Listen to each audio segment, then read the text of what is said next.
राधे राधे। समर्पण ये बहुत बड़ा शब्द है। समर्पण व्यक्ति को उन दिव्य ऊंचाइयों तक ले जाता है जहां पर भगवान भी अपने भक्त के अधीन हो जाते हैं। इसका सीधा सा एक उदाहरण है आपकी धर्मपत्नी। जब एक कन्या का विवाह होता है, वो अपने मन को अपने पति के समर्पित करती है, अपने आप को उसको समर्पित करती है और अपना पूरा जीवन वो पति की सेवा में ही समर्पित होती है। वो तन से, मन से, वाणी से, हर रूप से अपने पति की सेवा में तत्पर रहती है, बिना किसी अपेक्षा के। जैसे होता है ना, हम व्यापार करते हैं तो कुछ हमारी अपेक्षाएं होती हैं कि हमें 5 गुना प्रॉफिट मिल जाए, 10 गुना प्रॉफिट मिल जाए, ये मिल जाए, वो मिल जाए। क्या एक धर्मपत्नी कभी कोई प्रॉफिट की अपेक्षा रख करके आपकी सेवा करती है? कभी नहीं करती, कभी नहीं करती। उसका पूरा जीवन ही समर्पित भाव से रहता है। जब वो एक बच्चे की माँ बनती है तो पूर्ण रूप से अपने पुत्र पर समर्पित होती है। और माँ की तो उपाख्या मैं क्या कर पाऊँ अपनी वाणी से। बड़े बड़े देवता भी अपनी माता का यशोगान नहीं कर पाए। माँ अपने आप को पूर्ण रूप से अपनी संतान पर न्योछावर कर देती है, उसकी समर्पित भाव से सेवा करती है। समर्पण यदि हमें सीखना है तो हमें महिलाओं से सीखना चाहिए, क्योंकि एक महिला हमारे घर का पिलर है। पिलर जैसे एक मकान के लिए पिलर परम आवश्यक होता है, वैसे ही एक महिला घर का पिलर, आधार स्तंभ होती है। उसकी समर्पित सेवाओं से उस घर को हष्ट-पुष्ट करती है, सुखद बनाती है, दूसरी भाषा में यदि कहा जाए तो।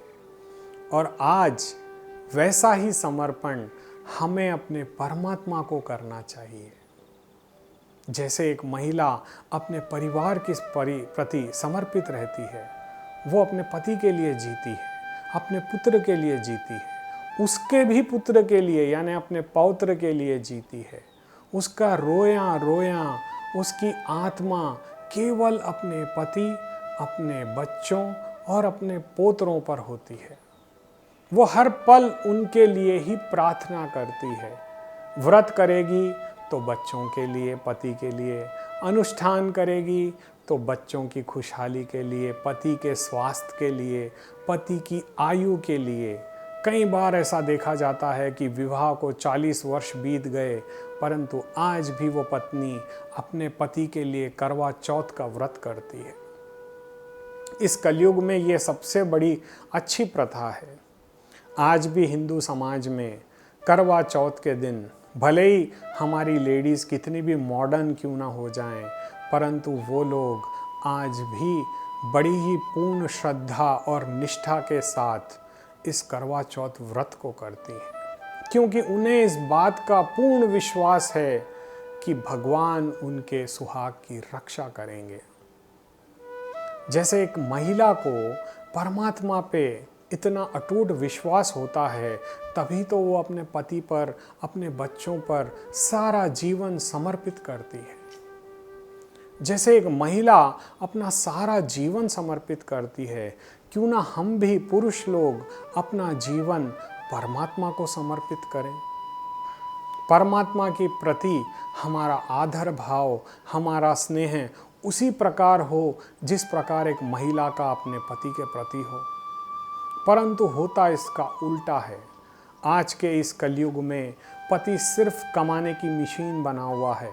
उसे ये नहीं पता कि कब उसका प्रारब्ध बदल जाएगा, वो सेठ से रंक बन सकता है।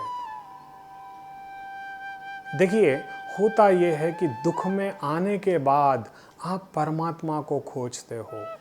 यदि आपके पास सुख है तो उस समय डबल पूजा करो, डबल भक्ति करो। क्योंकि क्या होता है, तुलसीदास जी ने बहुत अच्छी बात कही है, दुख में तो सब सुमिरन करते, सुख में न करता कोई। अरे जो सुख में सुमिरन करे तो दुख काहे को होए। आज हमारे दुखों का कारण सबसे बड़ा ये है कि हम परमात्मा को अपना मन समर्पित नहीं करते। यदि हम परमात्मा की सरेंडर हो जाएं, तो क्या ऐसे हो सकता है कि हम दुखी रहें? कभी ऐसा नहीं हो सकता। क्या कभी सुना है कि किसी पत्नी ने किसी पत्नी को दुख दिया है? औसतन 100% में से 99.9% कोई अपनी धर्मपत्नी को दुख नहीं देता, क्योंकि वो जानता है कि यही लक्ष्मी है। देखिए, जब कभी दीपावली आती है, भले ही व्यापारी के पास पैसा रहे ना रहे, वो अपने बच्चों के लिए वस्त्र खरीद करके लाता है, पत्नी के लिए वस्त्र लाता है, घर के सारे खर्चे करता है, भले ही उसकी आमदनी उस समय रहे या ना रहे। क्यों? क्योंकि वो जानता है कि ये मेरी शरण में है। देखिए, बहुत बड़ी बात मैं आपसे कहने जा रहा हूँ। क्या होता है, क्या आपकी पत्नी आपके नाम का जाप करती है? नहीं करती। क्या आपके बच्चे आपके नाम का जाप करते हैं? नहीं करते। तो फिर क्यों आप 24 घंटे उनके लिए सोच रहे हैं, उनके लिए जीवन जी रहे हैं, उनके बारे में सोचते हैं, अपना जीवन सारा उनके प्रति क्यों न्योछावर कर रहे हैं? क्योंकि वो आपको अपना मन समर्पित कर चुके हैं और आप ये जानते हैं कि इनका मेरे सिवा कोई नहीं है। इनका जो भी पालन पोषण करना है वो मुझे ही करना है।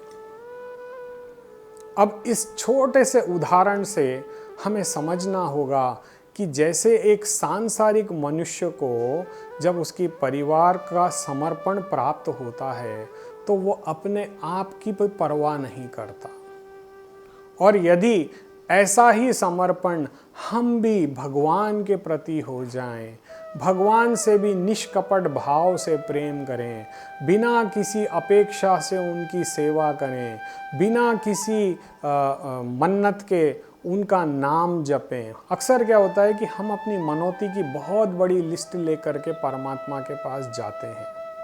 क्या कभी किसी धर्मपत्नी को देखा है कि वो शादी करने से पहले पति को लिस्ट दे कि भैया तुझे ये चीज़ों की मेरे को आपूर्ति करनी पड़ेगी, मतलब मुझे दिलाना पड़ेगा, तब मैं तुमसे शादी करूँगी?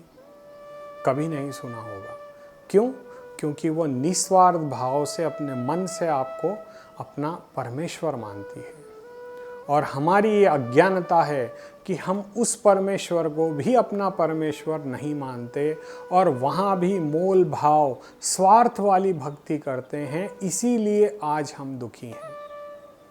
यदि हम अपना कनेक्शन परमात्मा से कर लें और निस्वार्थ भाव से, जैसे एक महिला अपने परिवार की सेवा करती है, वैसे ही हम उस गोविंद की भक्ति करें, उस गोविंद में अपने मन को लगा दें, तो क्या यह संभव है कि हम कभी दुखी रह पाएंगे? कभी दुखी नहीं हो सकते। क्यों? क्योंकि हमारे मन में जब परमात्मा का वास होगा और हमारा मन उस परमात्मा में समर्पित होगा तो दुख हमें कभी छू तक नहीं सकता।